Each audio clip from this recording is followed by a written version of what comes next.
Hi, I am Anna. I come from www.ntvforex.com. Markets reverse gains. http ntvforex.com news ID 0A3FC1 7/14/2020 10:11:22 am.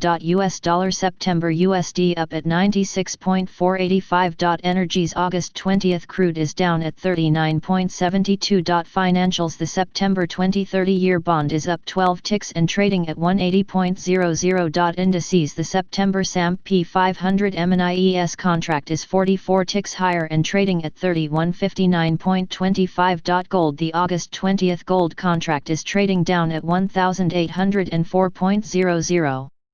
Gold is 100 ticks lower than its close. Initial conclusion. This is not a correlated market. The dollar is down and crude is up, which is normal, and the 30-year bond is trading lower. The financials should always correlate with the US dollar such that if the dollar is lower then bonds should follow and vice versa. The S&P is higher and crude is trading lower, which is correlated.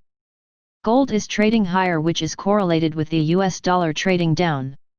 I tend to believe that gold has an inverse relationship with the US dollar, as when the US dollar is down, gold tends to rise in value and vice versa. Think of it as a seesaw, when one is up the other should be down. I point this out to you to make you aware that when we don't have a correlated market, it means something is wrong. As traders you need to be aware of this and proceed with your eyes wide open. At this time all of Asia is trading lower.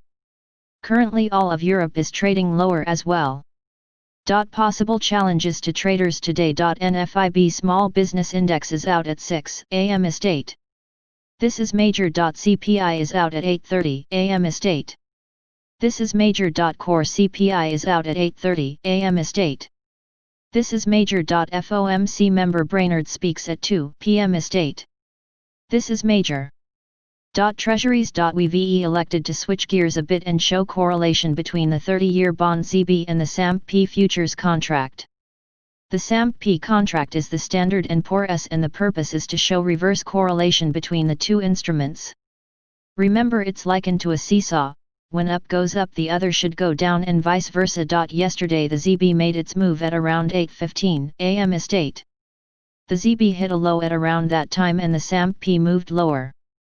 If you look at the charts below, ZB gave a signal at around 8:15 am Estate and the S&P moved lower at around the same time. Look at the charts below and you'll see a pattern for both assets. ZB hit a low at around 8:15 am Estate and the S&P was moving lower shortly thereafter. These charts represent the newest version of multi-charts and I've changed the time frame to a 15-minute chart to display better. This represented a long opportunity on the 30-year bond. As a trader you could have netted about 30 ticks per contract on this trade. Each tick is worth $31.25.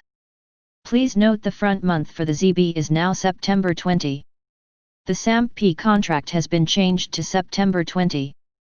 I've changed the format to Renko bars such that it may be more apparent and visible. Charts courtesy of multi-charts built on an AMP platform. Bias. Yesterday we gave the markets an upside bias as the USD and the bonds were trading lower, and this usually results in an upside day.